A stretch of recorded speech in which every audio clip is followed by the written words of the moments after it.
நண்பர்களுக்கும் வணக்கம். கதைகளோடு உங்களுடன் இணைந்திருப்பது மாலதி. இன்னைக்கு நம்ம பார்க்க போகிறது துப்பறியும் கதைகளில் உலக புகழ் பெற்ற ஷெர்லாக் ஹோம்ஸோட கதை தொகுப்பிலிருந்து ஒரு சிறப்பான கதையை தான்.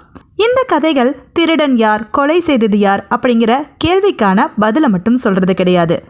ஏன் நம்மளோட கண்கள் உண்மையை தவற விடுது, ஏன் நம்ம மனசு தவறான முடிவுகளுக்கு விரைவாக ஓடுது, ஒரே விஷயத்த ரெண்டு பேர் ஏன் ரெண்டு விதமாக பார்க்குறாங்க அப்படிங்கிற கேள்விகளுக்கான பதிலையும் சொல்லுது.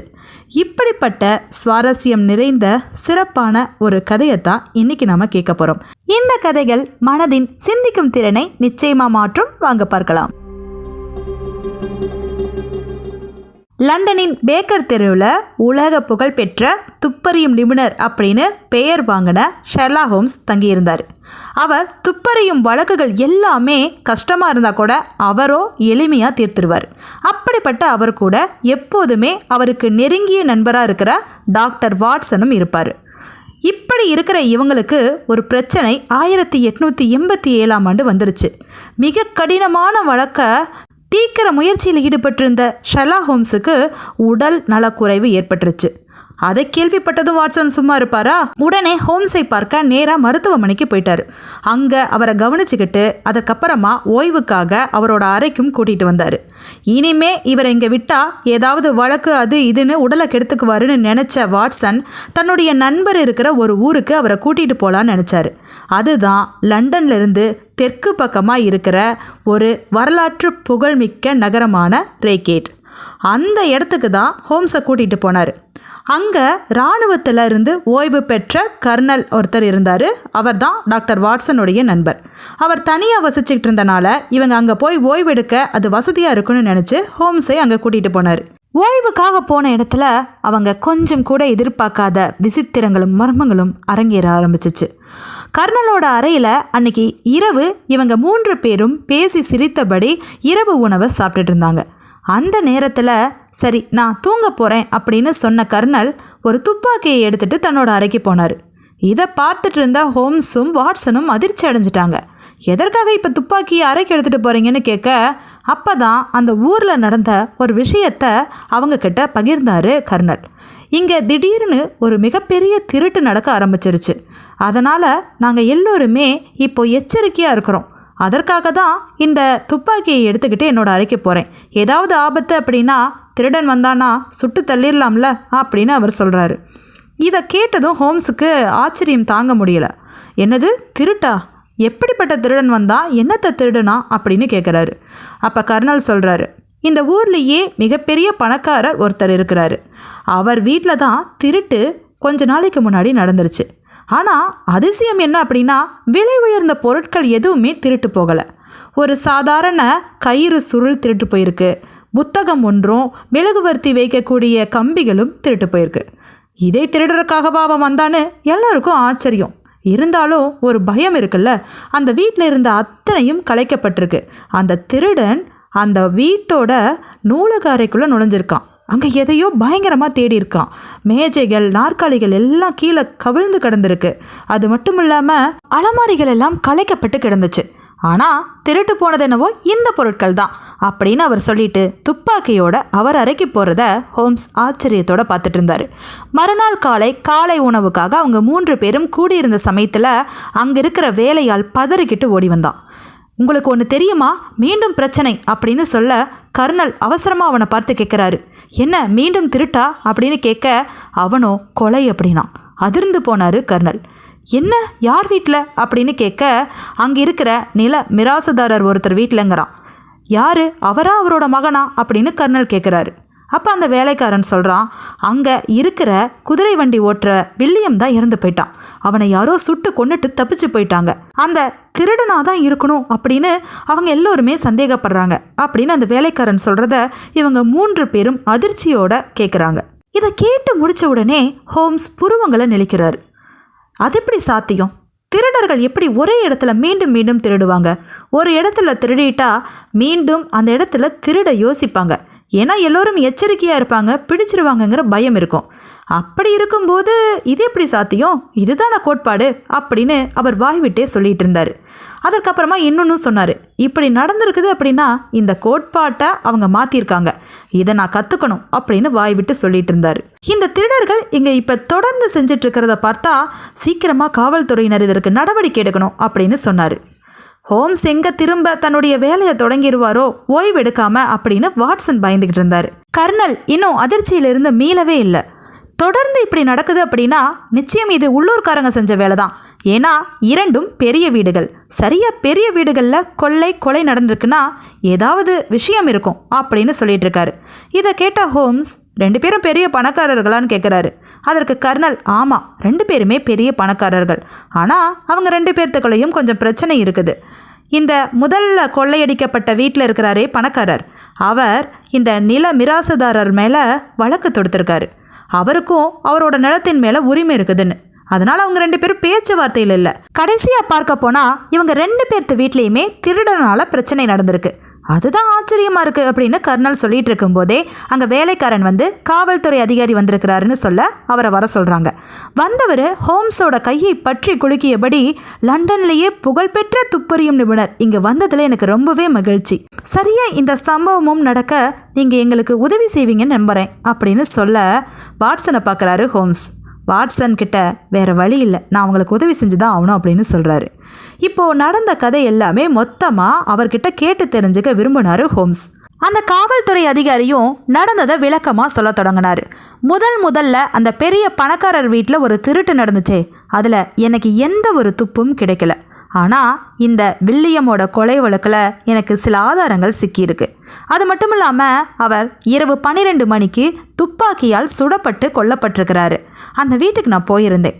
அங்கே அந்த நில மிராசுதாரரை கூப்பிட்டு விசாரித்தேன். திருடன் அந்த வில்லியம்மை சுட்டு கொன்னுட்டு புதர் மறைவில் ஓடி மறைஞ்சதை அவர் பார்த்துருக்கிறாரு. அதாவது இரவு 12 மணியளவில் ஏதோ ஒரு சத்தம் கேட்டு அவர் படுக்கை அறையிலிருந்து எழுந்து ஜன்னல் வழியாக பார்த்துருக்கிறாரு. அப்போதான் அங்கே ஒரு மனிதன் கருப்பு நிற ஆடையில் தோட்டத்து பக்கமாக புதர் வழியாக போகிறத பார்த்துருக்காரு. அந்த கருப்பு ஆடை அணிஞ்சிருந்தனால இருட்டாக இருந்தனால அவரால் உருவத்தை சரியாக பார்க்க முடியல அப்படின்னு சொன்னார். அந்த நில மிராசுதாரருடைய மகன் அங்கே தான் இருந்திருக்கான். அவர் என்ன பண்ணிட்டு இருந்தாருன்னா அன்னைக்கு விழிப்புடன் தான் இருந்திருக்கிறாரு. அவரோட அறையில் துணி மாற்றும் அறையில் உட்கார்ந்து அவர் எதனையோ யோசனை செஞ்சிட்டு இருக்க மிகப்பெரிய சத்தம் கேட்டிருக்கு. அதாவது வில்லியம் காப்பாற்றுங்கன்னு கத்துற சத்தம். அதை கேட்ட உடனே அவர் வேகமாக இறங்கி வந்திருக்காரு. படிக்கட்டு வழியாக அவர் இறங்கி வரும்போது பின்பக்க கதவு வழியாக பார்த்துருக்காரு. பின்பக்க வழியில் இவங்க 2 பேரும், அதாவது திருடனும் அந்த குதிரை வண்டி ஓட்டும் வில்லியமும் கட்டி புரண்டு சண்டை போட்டுட்டு இருந்திருக்காங்க. அவங்க கிட்ட போகிறக்குள்ள இவரை பார்த்த உடனே அந்த திருடன் கையில் வச்சிருந்த துப்பாக்கியால் வில்லியமை சுட்டு கொன்னுட்டு வேகமாக ஓடி இருக்கான். அவனை அடையாளமே காட்ட முடியாத அளவுக்கு இருட்டாக இருந்திருக்கு அந்த இடம். அவர்கள் சொன்ன அடையாளத்தின்படி அவன் நடுத்தர வயதுடையவனா கருப்பு நிற ஆடை அணிந்தவனா இருந்திருக்கிறான் அப்படின்னு அந்த காவல்துறை அதிகாரி விளக்கம் கொடுத்துக்கிட்டு இருந்தார். அப்போதான் ஹோம்ஸ்க்கு ஒரு சந்தேகம் வந்துச்சு. இந்த வில்லியம் அங்கே என்ன செஞ்சிட்டு இருந்தாரு? அந்த நேரத்தில் குதிரை வண்டி ஓட்டுறவர் அங்கேயே தங்கியிருந்தாரு அப்படின்னு கேட்க, இல்லை அவர் அவரோட தாயாரோட வேறொரு வீட்டில் தான் தங்கியிருக்கிறாரு. அவர் ஏன் அங்கே இருந்தாருங்கிற அனுமானம் காவல்துறை அதிகாரிக்கு இருந்துச்சு. ஏற்கனவே நிறைய திருட்டு சம்பவங்கள் நடந்து கொண்டிருப்பதால் முதலாளியோட வீட்டை பாதுகாக்கணுங்கிற எண்ணம் அவருக்கு இருந்திருக்கலாம். ஏன்னா அவர் பல வருடங்களாக விசுவாசமான வேலைக்காரனாக அவர்கிட்ட வேலை பார்த்துருக்காரு. அதனால் கூட அன்று இரவு அவர் தங்கியிருக்கலாம். அந்த சமயத்தில் திருடன் பின்பக்க கதவை உடைச்சிக்கிட்டு உள்ளே வர வில்லியம் அவன் கூட சண்டை போட்டிருக்கலாம். இது மாதிரி சம்பவத்தின் போது அவர் சுடப்பட்டு இறந்திருக்கலாம் அப்படிங்கிற தன்னோட கோட்பாட்டை அங்கே வச்சாரு காவல்துறை அதிகாரி. ஹோம்ஸ் உடனே வெளியில் போகிறதுக்கு முன்னாடி வில்லியம் அவனோட அம்மா கிட்ட ஏதாவது சொல்லிட்டு போனானா, அதை பற்றி விசாரிச்சிங்களா அப்படின்னு காவல்துறை அதிகாரியை பார்த்து கேட்குறாரு. அதுக்கு அவர் சொன்னார், அவங்க அம்மா ரொம்பவே வயசானவங்க, காது கேட்காதவங்க, அவங்கக்கிட்ட அவன் எதுவும் சொல்லிட்டு போகலை போல. அவன் இறந்ததை கேட்ட உடனே பித்து பிடிச்ச மாதிரி ஆயிட்டாங்க. அதனால் அவங்கள பெருசாக நான் தொந்தரவு பண்ண விரும்பலை அப்படின்னு சொன்னார். அதுக்கப்புறம் இன்னொரு முக்கியமான ஆதாரம் கிடைச்சிருக்கு அப்படின்னு அந்த காவல்துறை அதிகாரி ஒரு நோட்டு புத்தகத்திலிருந்து கிழிந்த ஒரு சிறிய காகிதத்தை எடுத்து முழங்காலில் விரித்து வைக்கிறாரு. இது இறந்தவரோட விரலுக்கும் கட்டை விரலுக்கும் இடையில இருந்துச்சு அப்படின்னு சொல்லிட்டு அதை காண்பிக்கிறாரு. அது ஒரு பெரிய காகிதத்திலிருந்து கிழிந்த துண்டு போல இருந்துச்சு. அது யாரோ வலுக்கட்டாயமாக கிழிச்சிருக்காங்க. அந்த துண்டு தான் இறந்தவரோட கட்டை விரலுக்கு இடையில கிடைச்சிருக்கு. இதை ஹோம்ஸ் உற்று கவனித்து பார்க்குறாரு. அதில் ஏதோ ஒரு நேரம் குறிப்பிடப்பட்டிருக்கு. யாரையோ சந்திப்பதற்காக குறிக்கப்பட்ட நேரம் போல இருந்துச்சு. அது இறந்தவரோட கை விரலில் இருக்குதுன்னா யாரையோ சந்திக்கிறதுக்கு அந்த நேரம் குறிக்கப்பட்டிருக்கு. அந்த நேரத்தை பார்த்தா அவங்களுக்கு எல்லாமே அதிர்ச்சி. ஏன்னா இரவு 12 மணி ஆகிறதுக்கு 15 நிமிடம் முன்னால் அப்படின்னு அதில் போட்டிருந்துச்சு. அப்போது சரியாக 12 மணிக்கு அவர் கொல்லப்பட்டிருக்கிறாரு. அவர் கொலை செய்யப்பட்ட நேரமும் இந்த சந்திப்புக்கான நேரமும் ஒரே மாதிரி இருக்குது. இது குழப்பத்தை ஏற்படுத்துது அப்படின்னு காவல்துறை அதிகாரி சொல்ல ஹோம்ஸ் கூர்ந்து கவனிக்கிறாரு. அந்த நேரத்தில் காவல்துறை அதிகாரி தன்னோட கோட்பாட்டாக சொல்கிறாரு. அது என்ன அப்படின்னா, இந்த சந்திப்புக்கான நேரம் குறிக்கப்பட்டிருக்குதுன்னா ஒருவேளை திருடனும் அந்த வில்லியமும் கூட்டு சேர்ந்து திருடும் முயற்சியில் ஈடுபட்டிருக்கலாம். அதுக்கான சந்திப்பு நேரமாக கூட இது இருக்கலாம். அந்த திருட்டின் போது 2 பேர்த்துக்குள்ளேயும் வாக்குவாதம் ஏற்பட்டு 2 பேரும் சண்டை போட்டுட்டு இருக்கிறத பார்த்த அந்த நில மிராசுதாரரின் மகன் கீழே இறங்கி வந்திருக்கலாம். அவரை பார்த்த உடனே இந்த வில்லியமை சுட்டு கொண்டுட்டு அவன் தப்பி ஓடி இருக்கலாம். இப்படி கூட நடந்திருக்கலாம் அப்படின்னு சொல்ல, அப்படி அவர் சொன்ன கோட்பாட்டை ஹோம்ஸ் அப்படியும் நடந்திருக்கலாம் அப்படின்னு சொன்னார். அதுக்கப்புறம் அந்த காகிதத்தையே உற்று கவனிச்சார். அந்த எழுத்துக்களை நோட்டமிட்டார். அதுக்கப்புறம் 2 கைகளுக்குள்ளேயும் தன்னோட முகத்தை புதைச்சி வச்சுக்கிட்டு நீண்ட நேரம் யோசிச்சார். கொஞ்ச நேரத்துக்கு அப்புறமா தெளிவான முகத்தோட புத்துணர்வோடு எழுந்து உட்கார்ந்தார். இதை பார்த்ததும் வாட்சனுக்கு புரிஞ்சிருச்சு. அவர் மீண்டும் பழைய நிலைமைக்கு திரும்பிட்டாரு. இப்போ அவருக்கு ஓய்வு தேவைப்படாதுன்னு. அப்படி இருந்தவர் அங்கே இருக்கிற கர்னலை பார்த்து சத்தமாக ஒரு விஷயத்த சொன்னார். வாட்சனை நான் இங்கே விட்டுட்டு போகிறேன். நான் இப்போது இந்த காவல்துறை அதிகாரியோட கொலை நடந்த இடத்துக்கு போயே ஆகணும் அப்படின்னு சொல்லிட்டு அந்த காவல்துறை அதிகாரியை கூப்பிட்டுட்டு அந்த கொலை நடந்த இடத்துக்கு போனார். அதுக்கப்புறமா அரை மணி நேரம் கழித்து காவல்துறை அதிகாரி மட்டும் கர்னலோட வீட்டுக்கு வந்தார். அதை பார்த்ததும் வாட்சன் பதட்டமாக ஹோம்ஸ் எங்கன்னு கேட்க, அதோ வெளியில் பாருங்கங்கிறாரு. வெளியில் பார்த்தா ஹோம்ஸ் வினோதமாக நடந்துட்டு இருந்தார்.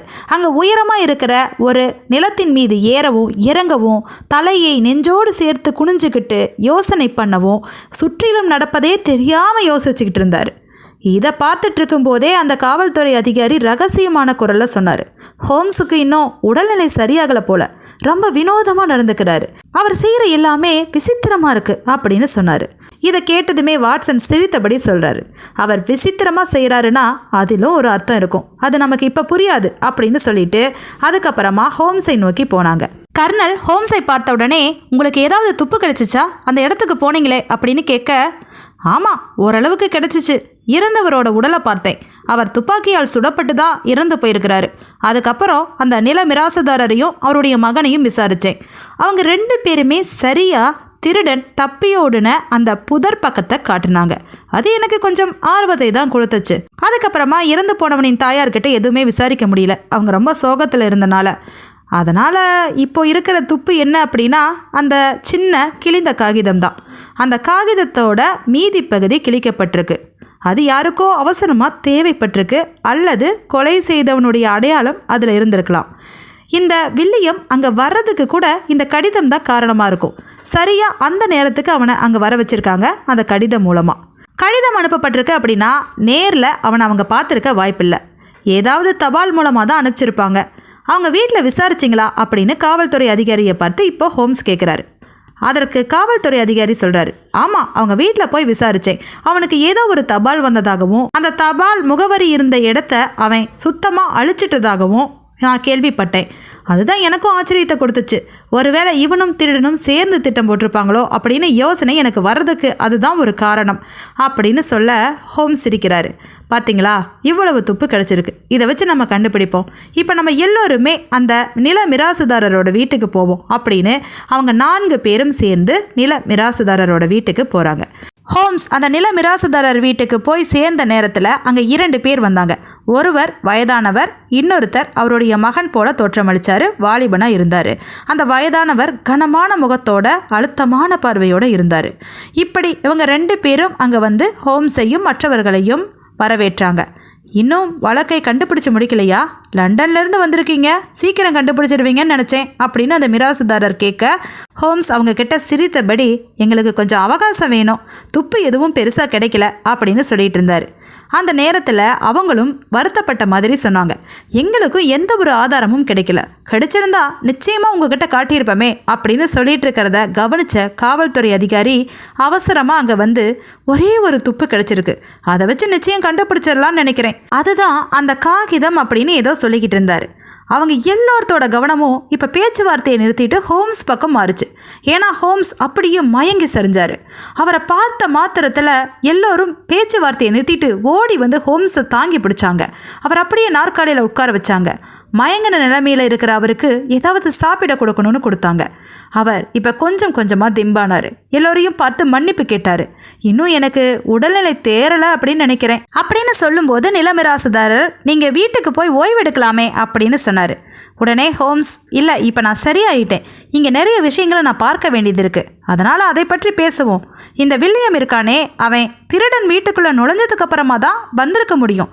ஏன்னா மிகப்பெரிய சத்தம் எதுவும் கேட்கலையே, கேட்டிருந்தா மேலே வெயிட்டில் இருக்கிற நீங்கள் யாராவது இறங்கி வந்திருப்பீங்கள்ல, அந்த நேரத்தில் நீங்கள் 2 பேரும் முழிச்சிட்டு இருந்தீங்களா அப்படின்னு கேட்க, அதுக்கு அந்த நிலமிராசுதாரர் பதில் சொல்கிறாரு, எங்கள் 2 பேர்த்து அறையிலையும் அன்னைக்கு விளக்கு எரிஞ்சுக்கிட்டு தான் இருந்துச்சு, நான் படுக்கையில் படுத்து தான் இருந்தேன், என்னுடைய மகன் அவனோட உடைமாற்றும் அறையில் உட்கார்ந்துருந்தான், இந்த கதவை திறக்கும் சத்தமெல்லாம் பலமாக கேட்டிருந்தா அவன் முன்னமே இறங்கி போயிருப்பான், அந்த சத்தம் அப்போ கேட்கவே இல்லை, அதுக்கப்புறமா அவங்க சண்டையிடும் சத்தம் கேட்டு தான் அவன் கீழே இறங்கி போனான் அப்படின்னு சொல்கிறாரு.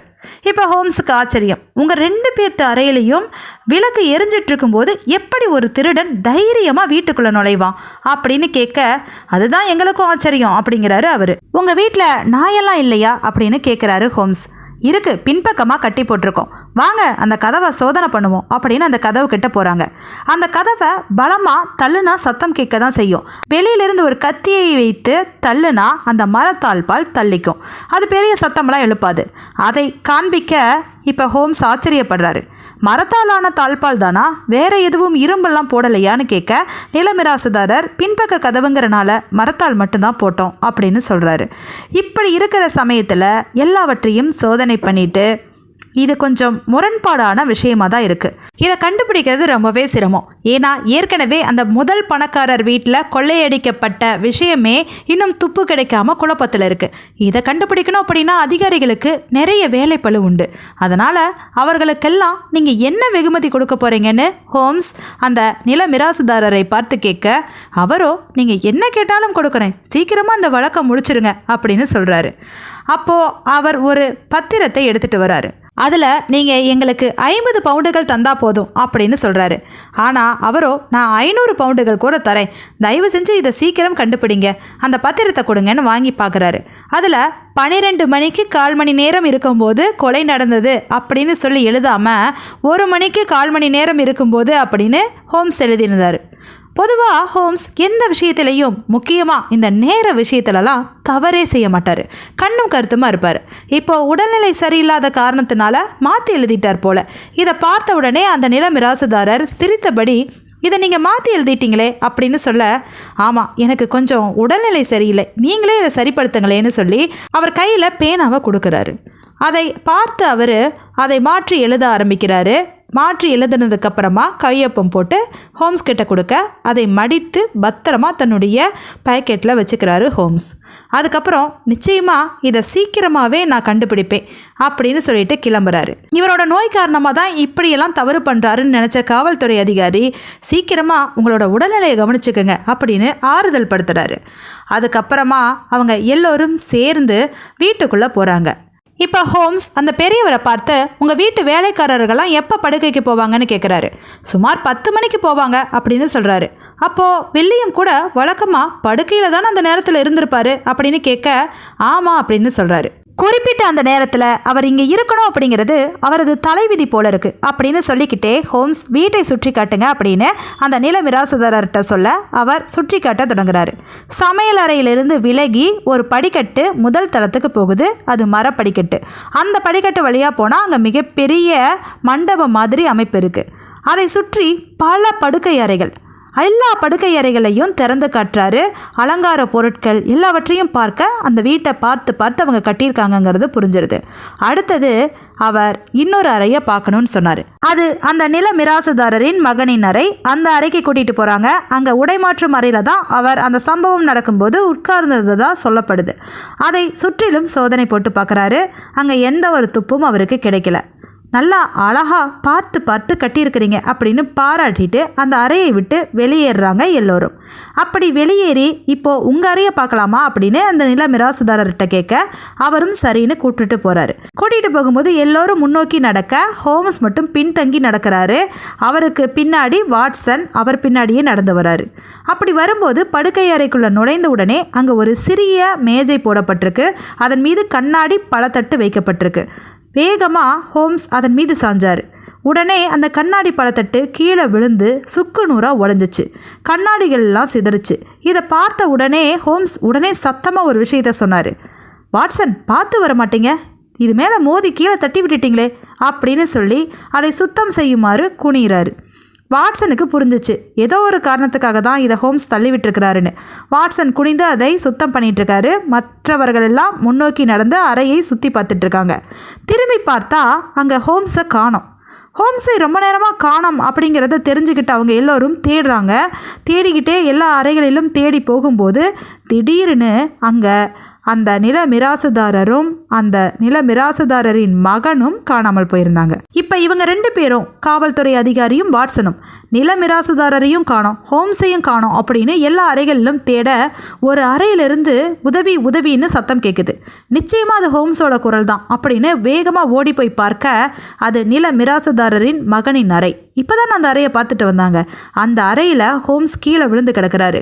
அவர் மீது அந்த நில மிராசுதாரர் அவர் கழுத்தை பிழித்தபடி உட்கார்ந்துருந்தார்.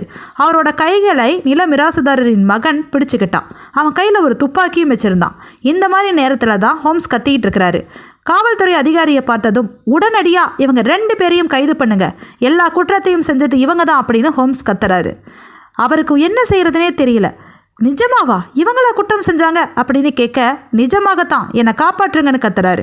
காவல்துறை அதிகாரியும் வாட்சனும் சேர்ந்து அவங்க 2 பேர்த்தையும் கைது பண்ணுறாங்க. அந்த நில மிராசுதாரரின் மகனின் கையில் இருந்த துப்பாக்கியை பிடுங்குறாங்க. அது மிகப்பெரிய ஆதாரம், பத்திரமா வச்சுக்கோங்க அப்படின்னு ஹோம்ஸ் சொல்கிறாரு.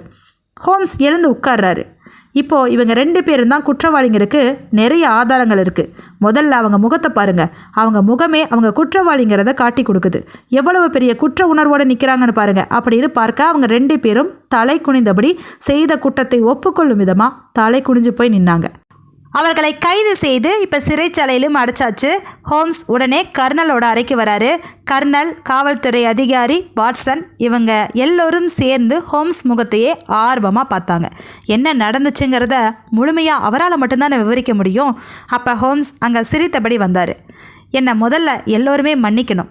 நான் உங்ககிட்ட ஒரு விஷயத்தை மறைச்சிட்டேன். அது என்ன அப்படின்னா, அந்த கிழிந்த மற்றொரு காகித துண்டை நான் கண்டுபிடிச்சிட்டேன் அப்படின்னு சொல்ல எல்லோரும் ஆர்வமாக பார்க்குறாங்க. அது எங்கே இருந்துச்சு அப்படின்னு கேட்க, வேற எங்கே இருக்கும், நில மிராசுதாரருடைய மகனின் கோட் பேக்கெட்டில் தான் இருந்துச்சு. இதை நான் ஏற்கனவே ஓரளவுக்கு அனுமானம் பண்ணிட்டேன் அந்த கையெழுத்தை வைத்து அப்படின்னு சொல்ல ஆச்சரியமாக அவரை பார்த்தாங்க. கையெழுத்தை வச்சா அது எப்படி கண்டுபிடிச்சிங்க அப்படின்னு கேட்க, முதல்ல பொறுமையாக எல்லாத்தையும் விளக்குறேன் அப்படின்னு விளக்க தொடங்குறாரு. இந்த வழக்கை தீர்க்கணும்னா கிழிந்த மற்றொரு காகிதம் கிடைச்சாதான் முடியுங்கிற முடிவுக்கு நான் முன்னமே வந்துட்டேன். அந்த கடிதம் எங்காவது இங்கே தான் கிடக்கணும் அப்படின்னு நான் தேடிக்கிட்டு இருந்தேன். அது மட்டும் இல்லாமல் இந்த கையெழுத்தில் நான் சில விஷயங்களை கண்டுபிடிச்சேன். அதாவது இந்த சீட்டில் எழுதியிருக்கிறது ஒரு ஆள் கிடையாது, 2 பேர். அந்த 2 பேரும் எப்படி எழுதியிருக்காங்கன்னா, பாதி வார்த்தைகளை ஒருத்தர் எழுதியிருக்காரு. ஏன்னா இந்த விஷயத்தில் 2 பேர்த்தோட பங்கும் இருக்கணும்னு நினச்சிருக்காங்க. 2 பேரும் மாறி மாறி எழுதியிருக்காங்க. இடையில இடம் விட்டுட்டு முதல் ஆள் பாதி வார்த்தைகளை எழுதியிருக்காரு. அந்த இடைப்பட்ட இடத்துல இன்னொருத்தர் மீதியை நிரப்பியிருக்கிறாரு. முதல்ல எழுதினவர் தான் இதற்கு தலைவனாக இருக்கணும். அதுவும் அவரோட எழுத்துக்கள் ரொம்ப வித்தியாசமாகவும் அழுத்தமாகவும் இருந்துச்சு. அந்த எழுத்துக்களை எழுதுகிறவங்க நிச்சயம் கொஞ்சம் வயதானவனாக தான் இருக்கணும் அப்படிங்கிறத முடிவு பண்ணிட்டேன். அதற்கப்புறம் இடைப்பட்ட இடத்துல எழுதி நிரப்புனவங்க கொஞ்சம் இளமையான ஆளாக இருக்கணும். ஏன்னா அவங்களுடைய எழுத்துக்கள் ரொம்ப அழுத்தமாக இல்லை, லேசானதாக இருந்துச்சு. அது மட்டும் இல்லாமல் அந்த இளமையானவர்கள் எழுதுவது போல் இருந்துச்சு. இந்த எழுத்துக்குன்னு இருக்கிற மனோ தத்துவத்தை நான் ஏற்கனவே படிச்சிருந்தனால இதையெல்லாம் என்னால் அனுமானிக்க முடிஞ்சிச்சு. அப்படி வயதானவரும் இளமையானவனும் சேர்ந்து இதை எழுதியிருக்காங்கன்னா எனக்கு இந்த நில மிராசுதாரர் மேலே சந்தேகம் வந்துச்சு. அந்த கிழிந்த காகிதம் இவங்க வீட்டில் தான் இருக்கணுங்கிற எண்ணம் எனக்கு. ஒருவர் சுட்டு கொன்னுட்டு பொறுமையாலாம் அங்கே நிற்க மாட்டாங்க, உடனே ஓடிடுவாங்க. அதை இவங்களும் சொன்னாங்க. ஒருத்தன் வேகமாக வில்லியம்மை சுட்டு கொன்னுட்டு ஓடினதாக தான் சொன்னாங்க. அப்போது இந்த காகிதம் எப்போ கிழிக்கப்பட்டிருக்கும்? ஒருவன் சுட்டு கொன்னுட்டு தானே இந்த காகிதத்தை கிழிக்க முடியும். அதில் எனக்கு ஒரு சந்தேகம். அப்போது அங்கே இறந்து போனவனின் உடலை ஆராய்ச்சி பண்ணினேன். அவன் துப்பாக்கியால் சுடப்பட்டு தான் இறந்திருந்தான். ஆனால் ரொம்ப தூரத்தில் இருந்தோ அவசரத்திலேயோ அவனை சுட்டு கொள்ளலை. அவன் பக்கத்திலேயே நிதானமாக நின்று சுட்டிருக்காங்க. கரித்துகள்கள் எல்லாம் எதுவும் இல்லாததுனால இந்த சந்தேகம் எனக்கு வந்துச்சு. அதனால் இது எல்லாவற்றையும் இவங்க தான் செஞ்சுருக்கணும். இவங்களே சுட்டு கொண்டுட்டு கையில் இருந்த காகிதத்தை கிழிச்சிருக்கணும். அப்போது அந்த விரல் இடுக்கில் சிக்கின காகிதத்தை இவங்க கவனிக்காமல் விட்டுருக்கலாம். அப்படி கிழிக்கப்பட்ட காகிதம் யார் சுட்டானோ அவனோட கோட் பேக்கெட்டில் தான் இருக்க வாய்ப்புகள் இருக்குது. அதனால தான் காவல்துறை அதிகாரி ஒரு துப்பு இருக்குது காகிதம்னு சொல்லும்போது நான் மயங்கி விழுந்த மாதிரி நடித்தேன். அந்த விஷயத்தை இவங்க கிட்ட சொல்லிட்டா அந்த காகிதம் அழிக்கப்படலாம் அப்படிங்கிற எண்ணம் எனக்கு வந்துச்சு. அதனால தான் மயங்கின மாதிரி நடித்தேன் அப்படின்னு சொல்ல காவல்துறை அதிகாரி அவரை பார்த்து, நான் உண்மையில நம்பிட்டேன், நீங்கள் அது நடிச்சிங்களா அப்படின்னு சிரிக்கிறாரு. ஹோம்ஸ் என்னை மன்னிச்சிருங்கன்னு அவர்கிட்ட கேட்குறாரு. அந்த காகித விவரத்தை மட்டும் நீங்கள் அப்போ பெருசாக சொல்லியிருந்தீங்கன்னா உடனடியாக அவங்க போய் மீதி இருக்கிற காகிதத்தை எரிச்சிருப்பாங்க. ஆதாரமே இல்லாமல் போயிருக்கோம். அதனால தான் வீட்டை சுற்றி பார்க்குற மாதிரி அந்த இடத்துல பழத்தட்டை வேண்டுமென்றே தள்ளிவிட்டேன். அதையெல்லாம் நீங்கள் கவனிச்சிட்ருக்கிற நேரத்தில் நான் வேகமாக அந்த நில மிராசுதாரரின் அறைக்குள்ளே போய் உடைமாற்றும் அறையில் கோட் பேக்கெட்டில் சோதனை பண்ணினேன். நிச்சயமாக அந்த காகிதம் அங்கே தான் இருந்துச்சு. அதை பார்த்த உடனே இவங்க தான் குற்றவாளிகள் அப்படின்னு கண்டுபிடிச்சிட்டேன். இவங்க தாங்கிறதுக்கு இன்னொரு ஆதாரமும் இருந்துச்சு. நான் தவறுதலாக நேரத்தை கணக்கிட்டு எழுதிட்டேன்னு நீங்கள் நினச்சிங்க இல்லையா? அந்த 500 பவுண்டுகள் கொடுப்பதற்காக அவர்கிட்ட கையெழுத்து வாங்கினனே, அது வேண்டுமென்றே செஞ்சது தான். ஏன்னா அவங்க கையெழுத்தை சோதிக்கணும். இவங்க கையெழுத்து எப்படிப்பட்டது, இந்த சீட்டில் இருக்கிற கையெழுத்தோடு சம்மந்தப்பட்டதான்னு தெரிஞ்சுக்கிறதுக்காக தான் அவர்கிட்ட அப்படி தவறாக எழுதிட்டு தான் சொல்லி திருத்த சொன்னேன். அந்த கையெழுத்துக்களை ஒப்பிட்டு பார்க்கும்போது அந்த அழுத்தமான எழுத்தை கண்டுபிடிச்சிட்டேன். அதில் ஒன்று நில மிராசுதாரருடைய எழுத்துன்னு. இப்போ எனக்கு சந்தேகம் எல்லாம் தீர்ந்துருச்சு. அவங்கள கையும் களவுமாக பிடிக்க ஆதாரம் வேண்டும். அதுதான் கிழிந்த சீட்டு. அதுக்காக தான் இந்த மாதிரி நாடகம் போட்டு யாருக்கும் தெரியாமல் தனியாக போய் தேடும்போது இவங்க எப்படியோ என்ன பிடிச்சிட்டாங்க அப்படின்னு எல்லா கதையையும் சொல்கிறார். இப்போது இதற்கான நோக்கத்தை நான் உங்கள்கிட்ட சொல்லணுமே அப்படின்னு சிரித்தபடியே அங்கே திரும்பி பார்க்குறாரு. இந்த நேரத்தில் அங்கே ஒரு மனிதர் வந்தார். பெரும் பணக்காரர். ஆமாம், அந்த ஊர்லேயே இன்னொரு பணக்காரர் இவர் தான். இவர் வீட்டில் தான் முதலாக கொள்ளை நடந்துச்சு. அதாவது திருடன் வந்து தேவையற்ற பொருட்களை எல்லாம் திருடி சென்றானே அவர் அங்கே வந்து நின்னார். அவர் எல்லாவற்றிற்கும் காரணம் இவர் தான். என் வீட்டில் கொள்ளை நடந்ததுக்கும் இவங்க 2 பேர் தான் காரணம் அப்படின்னு சொல்ல காவல்துறை அதிகாரிக்கு இன்னும் அதிர்ச்சி தாங்கவே முடியல. இவர் பெரிய பணக்காரர், உங்கள் வீட்டில் ஏன் கொள்ளை அடிக்கணும் அப்படின்னு கேட்க இப்போ ஹோம்ஸ் விளக்கம் கொடுக்குறாரு. இவங்க 2 பேர்த்துக்கும் நில பிரச்சனை இருந்துச்சுல்ல. இந்த நில மிராசுதாரரோட நிலத்தில் இந்த பணக்காரருக்கு பங்கு இருக்குது. அதற்கான ஆவணங்கள் எல்லாம் அவர் பத்திரப்படுத்தி வச்சுருந்தார். அதனால தான் அதை கொள்ளையடிக்க இந்த நில மிராசுதாரரின் மகன் அவங்க வீட்டுக்கு இரவோடு இரவாக நூலகத்தில் இறங்கியிருக்கான். இறங்கினவன் தேடி பார்த்துருக்கான். அந்த பத்திரம் எதுவும் கிடைக்காததுனால திருட்டு நடந்த மாதிரி செய்வதற்காக தேவையற்ற பொருட்கள் எல்லாம் திருடிட்டு போகிற மாதிரி நடிச்சிருக்கான். இந்த நேரத்தில் தான் வேலைக்காரன் வில்லியம் இவரை பின்தொடர்ந்து வந்து கண்டுபிடிச்சிட்டான். அவனுக்கு விவரம் தெரிஞ்சிருச்சு. அதனால் பணத்தை கேட்டு மிரட்டியிருக்கான். அதனால தான் அவனை 12 மணிக்கு முன்னாடி இங்கே வர சொல்லியிருக்காரு. அவனும் வந்திருக்கான். பேச்சுவார்த்தை சரிப்பட்டு வரல. அதனால் இவர்கள் சேர்ந்து அவனை சுட்டு கொண்டிருக்காங்க. இதுதான் நடந்தது அப்படின்னு விளக்குறாரு ஹோம்ஸ். இது எல்லாமே கேட்டு ஆடி போயிட்டாங்க. எல்லோருமே ஆச்சரியப்பட்டு போனாங்க. இவ்வளவு மூர்க்கமானவர்களா இவங்க அப்படின்னு அவர்களை சிறைச்சாலையில் அடைச்சு காவல்துறை அதிகாரி அன்றைய வேலையை முடிச்சிட்டாரு. ஹோம்ஸ் ஓய்வுக்காக வந்தாலும் வெற்றி பெறும் வகையில் ஒரு வழக்கை முடிவுக்கு கொண்டு வந்துட்டாரு. இப்போது இவரோட புகழ் இங்கேயும் பரவ ஆரம்பிச்சிருச்சு. ஓய்வு வெற்றிகரமாக முடிவடைஞ்சிருச்சு. திரும்பவும் போவோமா வாட்சன் அப்படின்னு சிரிக்கிறாரு ஹோம்ஸ். 2 பேரும் மற்றொரு வழக்கை தேடி பயணத்தை தொடங்கினாங்க. மீண்டும் நல்ல ஒரு வழக்கோடு சந்திப்போம். நன்றி.